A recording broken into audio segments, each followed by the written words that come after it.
congratulations on the film. Thank you, I appreciate it. This is one that I've heard so many great things about, and I'm so looking forward to You haven't seen it yet? No, I know.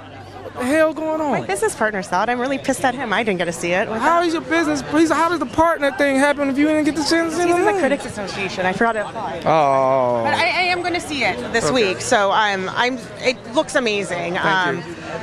How did you first get involved with the film? I read the script, and that part hasn't been filled yet. It was fourth quarter, and it was, I guess, going out to some people.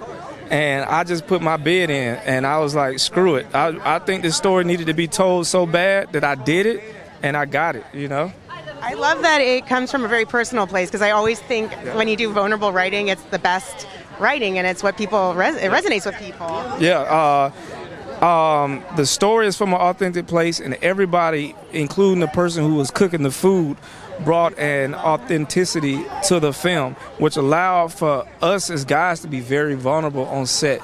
Which doesn't always happen. Yeah, from my understanding, it doesn't. I've been able to do it on stage, but it's just me alone, and that puts you in a vulnerable place. But to be in another room with a dude, a roommate, two males, and getting to know each other that way is a very intimate and vulnerable thing.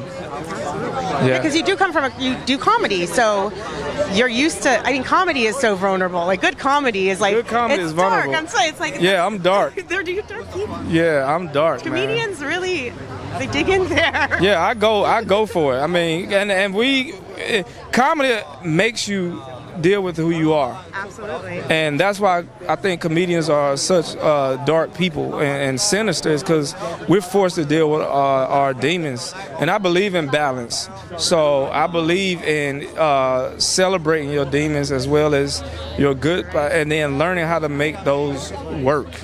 Because they do coexist. Where I grew up religious, you push your demons down, right? Yeah, you push them down, and then when they come out, they go hard. See, that's the problem. Yeah, you gotta have balance. When they come out, them things go hard. Yeah. So the thing is to, I guess, learn how to put it in balance, and then let your demons play also. You have to. Because sometimes demons play well.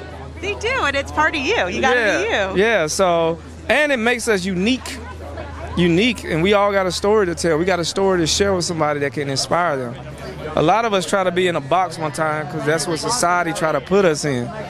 But you show your individuality and you celebrate your uniqueness and your demons, and you can celebrate somebody else's uniqueness and demons. And then that's peace. Because you have peace within yourself, and you can find peace in others and not judge them. Unless they do something too crazy, then, you know. You gotta get rid of it. Yeah, I love that you said that, because I think, especially here, people try to be whatever they think is going to be successful or famous, and you can't. You got to be yourself. Yeah, success comes from within, you know. Money doesn't change anything. From what I hear. I don't have money yet. I know a lot of depressed rich people. Yeah, I've met a lot of depressed rich people, so I had to make a shift and try to find out what fulfills me in life, you know. Thank you so much. Congratulations. Oh, thank you. It's so lovely to meet you, and I'm really excited about this. Oh, thank you, man. Make sure you see it. I'm going to. I've been waiting. Make sure y'all see it. I'm gonna push it. Don't worry. I'm gonna harass people till they see it.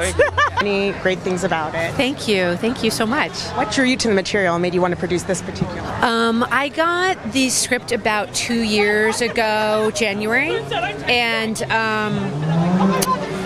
my executive read it the day before I did and said it was some of the most authentic, clever writing that she had ever read, and the fact that it was Shia's story also added a element of just intrigue. And so I read it over a weekend and read it in one sitting, and I hadn't read such honest writing like that, such honest dialogue like that, and it felt like it must have come from somewhere true. And as a producer and financier, you're always looking for something that feels novel and true and authentic. So immediately we were like, we have to do this, but we have to go sit with Shia and really understand where he is in his life. I always, as a writer too, I feel like the most powerful writing is always the most authentic, and the vulnerable and the hardest stuff to write is always what resonates with people. Completely. So I came out to LA. We're based in New York, and sat with Shia and Alma and and Brian Kavanaugh Jones and Chris Leggett, and I said, Shia, I really want to get behind this. I think this is a movie that should be made. You will be doing so much for so many people if you make this, but I need to know that you're going to show up, and you're, he had a bit of a reputation. And he said, if we make this movie, it will be saving my life, and I will show up. And I literally started crying in the room, and 3 months later we were shooting, and he did show up, and I think he's done some of the best work I've ever seen, so I'm so proud. My business partner's in the LA Film Critics Association, and they have all been, this is like one of their favorite movies, and they've all been talking about it, so it's getting a reputation around town. Let's hope. Oh no, I think it will. I'm so excited. But you know what's a quick little story? Years ago, for a side job, I worked at Nordstrom at the Grove, and Shia used to go to the coffee place there, and always gave his name as James, and I never knew why. I'm like, oh, it's his dad's name. That's totally it. Yeah, I had no idea. Like ball of mystery, yeah, and it all adds up. but such a honest, good-hearted person, Yeah. and that's sort of what I've learned over the last 2 years. Is he really? He's a good man who's struggling with demons, like a lot of us are. Yeah. So, anyways, very Noah proud. is amazing. We just interviewed him a few days ago, who plays Shia. I mean, what a talented actor he is at his age. That to keep up with Shia is no small feat, and I think Shia is someone who's like just so naturally gifted, knew that character so well. I think for someone to come in at 12, maybe it was 12 or 13, to come in and keep up with Shia is no small feat. And we saw a lot of kids for the role, and he really knocked it out of the park. And he and Shia developed such a closeness that was so real and authentic in its own right that it just translated immediately to the screen. And I think that's part of the magic of the film, just seeing the two of them together. Yeah. They have to grab you, or I'm gonna. That's so lovely. We're Sorry, I was looking at your tattoo. That's good. Thank you. But you're in Honey Boy. I'm stoked to see this. Yeah, I can't wait to see it too. I'm hearing good things about it. I'm glad to be a part of it. Shia Labeouf has been MIA this whole time, and I can't wait to see his action. I was on set with him every day, and seeing him, like, he's such a method actor. He stays in character the whole time, no matter what. Even, there was paparazzi on set every day. It was crazy, but he did it. Well, congratulations. I've been hearing about this movie since Sundance, and I'm so excited to see it.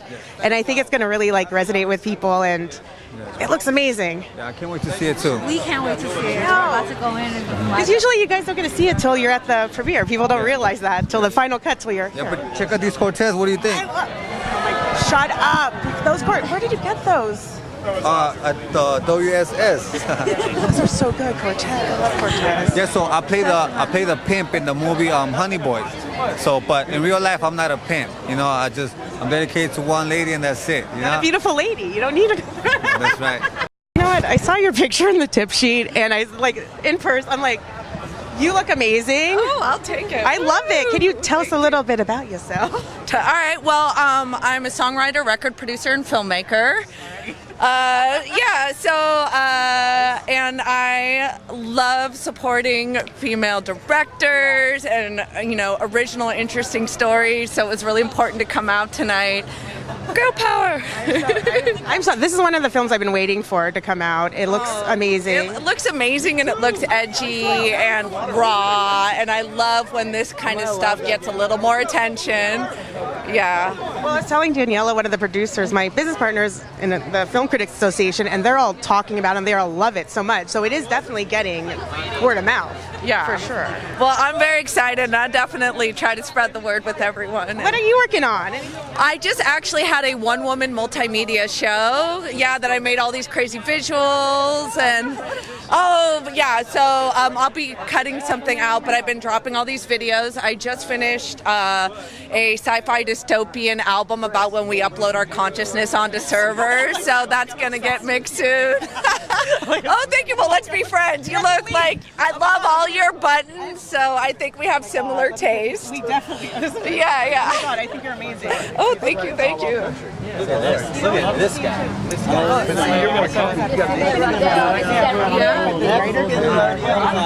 Ooh, Elijah Wood's in it, but it's a crazy, hilarious horror movie, but it's also like a father-son. Ooh, Oh, that sounds interesting. Okay. Okay, I totally will. Thank you. Oh my God, I'm going to check out. Thanks so much for watching. Be sure to subscribe below, give us a thumbs up, click the bell for notifications, and make sure to check out our other super fantastic videos.